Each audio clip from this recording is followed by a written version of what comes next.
નમસ્કાર વિદ્યાર્થીઓ, એક બાર ફરીથી સ્વાગત છે નયા અને ફેન્ટાસ્ટિક વિડીયોમાં। તમારે આવતીકાલનો પેપર આવી ગયો છે અને આવતીકાલે આપણે પ્રશ્ન પેપર છે વિજ્ઞાનનો। જે મિત્રો આપણે વિજ્ઞાનનો આવતીકાલે જે પેપર છે એનું એકદમ રિયલ એકદમ ઓરિજિનલ પેપર એમને મળી ગયું છે। આ પેપર અમે તમને પ્રોવાઈડ કરી રહ્યા છીએ, તો વિડીયોને એન્ડ સુધી જોતો ક્યાં પણ વિડીયોને સ્કીપ નહીં કરતા। ઓકે, પહેલા પોઈન્ટ આ રહ્યો। બીજો પોઈન્ટ આ છે કે ભાઈ પ્રશ્નના જે આન્સર છે એ પણ અમે તમને પ્રોવાઈડ કરશું, તો વિડીયોને એન્ડ સુધી જરૂરથી વોચ કરજો, કેમ કે વિડીયોના અત્યારે આપણે સૌથી પહેલાં પ્રશ્ન વાંચશું કે કયા કયા પ્રશ્ન આપણે આવતીકાલે જે પરીક્ષા થવાની છે વિજ્ઞાનની એમાં આવશે, અને પછી આપણે વિડીયોના એન્ડમાં તમને બધા આન્સર એક જ સાથે કેવી રીતના તમે મળશે એ પણ જણાવી દઈશ। ઓકે, કેમ કે વધારે ટાઈમ નથી હવે આપણા જોડે। વિજ્ઞાનનું પેપર છે ને એ મોસ્ટ હાર્ડ હોય છે, બટ બહુ લોકો એમાં ફેલ થઈ જતા હોય, એટલે માટે આપણે ફટાફટ વાંચી લઈએ। ઓકે, ક્યાં પણ વિડીયોને સ્કીપ નહીં કરતા, વિડીયોને એન્ડ સુધી જરૂરથી વોચ કરજો। સૌથી પહેલાં આપણે છે વિભાગ એ। વિભાગ 1માં પ્રશ્ન છે ફર્સ્ટ આપણો, કોલસાનું સળગવવું એ કેવા પ્રકારની પ્રક્રિયા છે? પ્રશ્ન નંબર 2, ઇથેનનો અણુ શું ધરાવે છે? પ્રશ્ન નંબર 3, સંયનપોષી પોષણ માટે ખાલી જગ્યા આવશ્યક છે? પ્રશ્ન નંબર 4, નીચે આપેલ પૈકી કયા સમૂહ માત્ર જીવ વિઘટનીય પદાર્થો છે? પ્રશ્ન નંબર 5, બહિર્ગોળ લેન્સ વડે કેવો પ્રતિબંધ મળવી શકાતો નથી?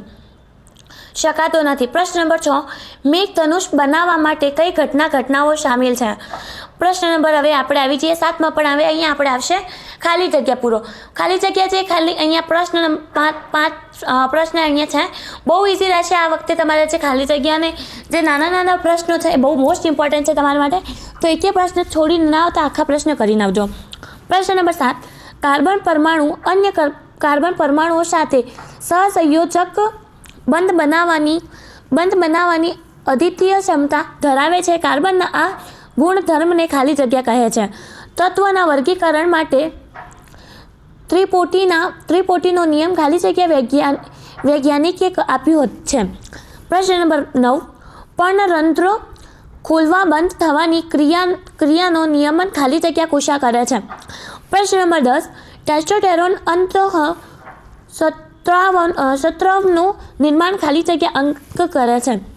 પ્રશ્ન નંબર 11, ખાલી જગ્યા કેન્દ્ર લંબાઈ ધરાવતા બહિર્ગોળ લેન્સનો પાવર સૌથી વધારે છે? પ્રશ્ન નંબર 12, સોલર સેલમાં આશરે ખાલી જગ્યા વોલ્ટ જેટલો વિદ્યુત પાવર ઉત્પન્ન થાય છે?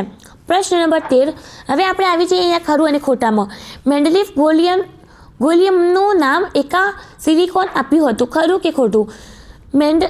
મેન્ડલના પ્રયોગમાં F2 પેટીમાં 1/4 સંધિથી નીચે છોડની હતી, ખરું કે ખોટું? પ્રશ્ન નંબર 15, કોઈ પણ મધ્યમનો નિરપેક્ષ વક્રી ભાવકના નાક 1 થી વધુ હોય છે, ખરું કે ખોટું? સૌર કુકર સૂર્ય ઉર્જાનો પ્રકાર ઉર્જામાં રૂપાંતર સિદ્ધાંત પર કાર્ય કરે છે, ખરું કે ખોટું? હવે આપણે આવી જઈએ પ્રશ્ન અને જવાબોમાં। ફર્સ્ટ પ્રશ્ન તમારી સ્ક્રીનની સામે આ રહ્યું, લંબમ દ્વારા કઈ ક્રિયાઓની નિયમન થાય છે? પ્રશ્ન નંબર 18, જંગલી કોબીજના પુષ્પોને વૃદ્ધિ અવરોધી કઈ વનસ્પતિ વિકાસવામાં આવી છે? પ્રશ્ન નંબર 19, નર્મદાની ખૂણમાંથી થોડા વર્ષો પૂર્વે કોના અશ્મિ પ્રાપ્ત થયા હતા? પ્રશ્ન નંબર 20, KWH એ કઈ ભૌતિક રાશિનો એકમ છે? પ્રશ્ન નંબર 21, ઓકે, ન્યુક્લિયર પાવર જનરેટરનો સૌથી મોટો ખતરો કયો છે? પ્રશ્ન નંબર 22, ટ્રેનોમાં વપરાતા પ્લાસ્ટિકના નિર્વહનીય કપનો ઉપયોગ ટાળવો બંધ કરવો જોઈએ, કારણ સમજાવો। હવે આપણે આવી ગયા છીએ જોડકા, ખનિજ તેલ, સમુદ્ર તપીય ઉર્જા। હવે ખોટી જોડ શોધો, આમાંથી કઈ ખોટી જોડ કઈ છે એ તમારે અહીંયા ગોતીને આપવાની છે।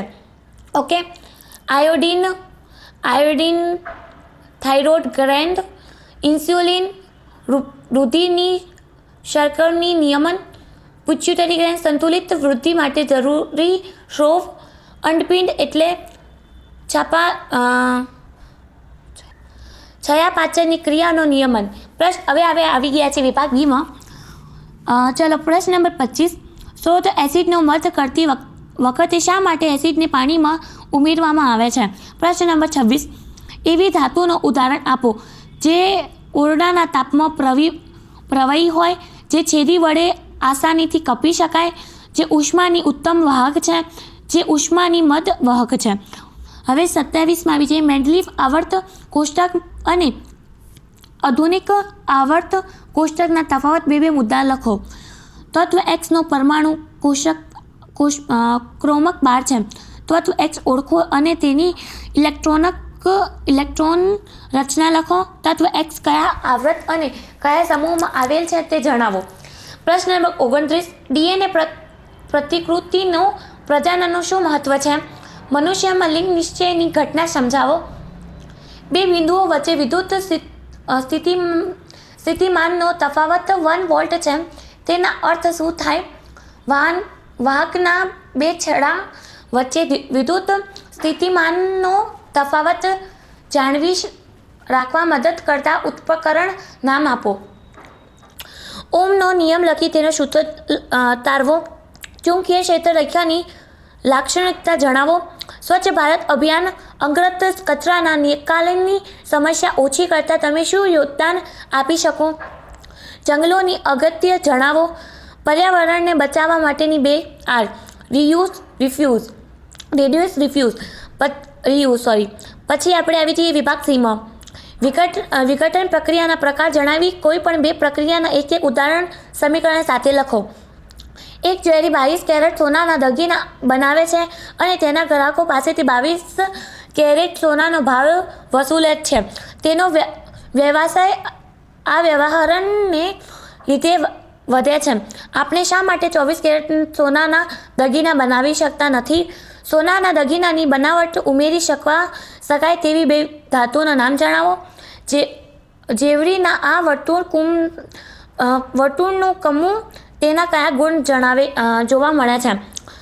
પછી સંયોજન એક્સ અને એલ્યુમિનિયમનો ઉપયોગ રેલવેના પાટાઓના જોડવા માટે થાય છે. સંયોજન એક્સ ઓળખાવો. આ પ્રક્રિયા કયા નામથી ઓળખાય છે? આ પ્રક્રિયાનું રાસાયણિક સમીકરણ લખો. પછી લડવાની કે દોડવાની સ્થિતિમાં કયા અંતઃસ્ત્રાવ છે? પ્રાણી શરીરમાં થતી તેની અસરો જણાવો. પછી પ્રશ્ન નંબર 41. ગર્ભનિરોધનની વિવિધ પદ્ધતિઓ વર્ણવો. અહીંયા તમને આપેલું છે.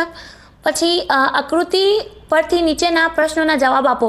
એનો ઓળખો અને તેનો કાર્ય જણાવો. બીને ઓળખો અને ફલન પછી તેમાં શું ફેરફાર થાય છે તે જણાવો.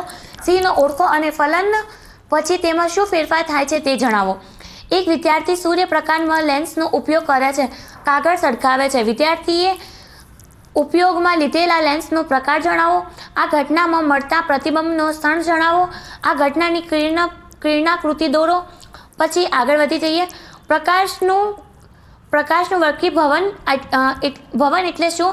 પ્રકાશના વર્ગીભવનના નિયમો લખો. અવરોધો R1 અને R2 વોલ્ટમીટર એમીટર કળ બેટરી અને વાહકતર લઈ અવરોધના સમાંતર જોડાણ માટેનો પરિપથ દોરો અને અવરોધના સમાંતર જોડાણ માટેના સમતુલ્ય અવરોધનું સૂત્ર લખો. વિભાગ ડી. સોડિયમ કાર્બોનેટની મૃત હાઇડ્રોક્લોરાઇડ એસિડ સાથેની પ્રક્રિયા દર્શાવતા પ્રયોગનો આકૃતિ સહિત વર્ણન કરો. માનવના પાચનતંત્રમાં પીએચ અને મધમાખીના ડંખના ઉપચારમાં પીએચનો મહત્વ સમજાવો. સાબુ અને પ્રક્ષાલકમાં ડિટર્જન્ટ માં રહેલા ક્રિયાશીલ આયનિક સમૂહ જણાવી સાબુની સફાઈ ક્રિયાવિધિ સમજાવો. મિત્રો, આ મોસ્ટ ઇમ્પોર્ટન્ટ પ્રશ્ન છે જે તમારી બોર્ડ એક્ઝામમાં આવવાનું છે અને આ જે ઉપરવાળું છે એ પણ બહુ મોસ્ટ ઇમ્પોર્ટન્ટ પ્રશ્ન છે. પછી મૂત્રપિંડલિકાની નામ નિદર્શનવાળી આકૃતિ દોરી મનુષ્યમાં મૂત્ર નિર્માણની ક્રિયા સમજાવો. મનુષ્યના પાચનતંત્રની નામ નિદર્શનવાળી આકૃતિ દોરી નાના આંતરડામાં થતી પાચન ક્રિયા વર્ણવો. કાચના પ્રિઝમ વડે ક્ષેત્ર પ્રકારનું વિભાજન આકૃતિ દોરી સમજાવો. પછી નીચેના પદો સમજાવો. Overloading, short circuit, fuse, earthing. આ 23 નંબરનો આ પ્રશ્ન આપેલું છે. આકૃતિમાં દર્શાવેલ પ્રમાણે ચુંબકીય ક્ષેત્રમાં મૂકેલા વિદ્યુત પ્રવાહ ધરાવતી વાહક સળિયા એબી અને એબીના સ્થાનના તારમાં નીચેના કિસ્સામાં શું અસર થાય? સળિયા એબીમાંથી પસાર થતો વાહક વધુ પ્રમાણ નળ ચુંબકીયનો ઉપયોગ કરવામાં આવે. સળિયા એબીની લંબાઈમાં વધારો કરવામાં આવે. સળિયા એબીનું સ્થાનાંતર મહત્વ ક્યારે થશે? આ મિત્રો આખું પેપર હતું આપણે આવતીકાલનું જે વિજ્ઞાનનું પેપર થવાનું છે એ. ઓકે, હવે આપણે વાત કરી લઈએ પ્રશ્નના આન્સરની. પ્રશ્નોના આન્સર અને પીડીએફની બંનેની આપણે અહીંયા વાત કરી લઈએ. ચાલો હવે આપણે મારી સાથે હું તમને બતાવી દઉં કે તમે કેવી રીતના આન્સરની પીડીએફની આન્સર્સ બધું ડાઉનલોડ કરી લેશો. મિત્રો આવી રીતના ગૂગલ ઓપન કરી લેવાનું છે તમારે. ગૂગલ ઓપન કર્યા પછી તમારે અહીંયા સર્ચ કરવાનું છે. આ સર્ચ ઇન્જિન આવી જશે, ત્યાં સર્ચ કરવાનું છે STUDYVILLAGE સ્ટડી વિલેજ સર્ચ કરવાનું છે. આ જે સ્ટડી વિલેજની વેબસાઇટ છે અહીંયા જઈને તમે તમારો પીડીએફ અને આન્સર્સ કી ફટાફટ ડાઉનલોડ કરી શકો છો. વિડીયો પતી જાય એના પછી ફટાફટ ગૂગલ ઉપર જાઓ અને સ્ટડી વિલેજ સર્ચ કરો. સંપૂર્ણ પેપરની પીડીએફ અને આન્સર ડાઉનલોડ કરી લો. અને આ વિડીયો તમે તમારા મિત્રો સાથે વધારેથી વધારે શેર કરજો અને ચેનલને સબસ્ક્રાઈબ કરતા ના ભૂલતા, કેમ કે આવાવાળા દરેક પેપરના વિડીયો તમને અમારા ચેનલ ઉપર મળી જશે. અને એની આન્સર્સ કી કાલે તમે પ્રશ્ન પેપર આપીને આવશો તો આખી આન્સર્સ કી હું અહીંયા પ્રોવાઈડ કરી દઈશ તમને વિડીયોમાં, તો આવીને એ વોચ કરી લેજો. ઓકે, હવે તમને ખબર પડી ગઈ હશે કે કેવી રીતે પીડીએફ અને આન્સર્સ કી બંને ડાઉનલોડ કરવાની છે. તો વિડીયોને ફટાફટ લાઈક કરી દો, શેર કરી દો અને ચેનલને સબસ્ક્રાઈબ ના કર્યું હોય તો ચેનલને સબસ્ક્રાઈબ કરી દો. મળીએ નેક્સ્ટ વિડીયોમાં. ત્યાં સુધી મિત્રો ધન્યવાદ and all the best for your tomorrow exams.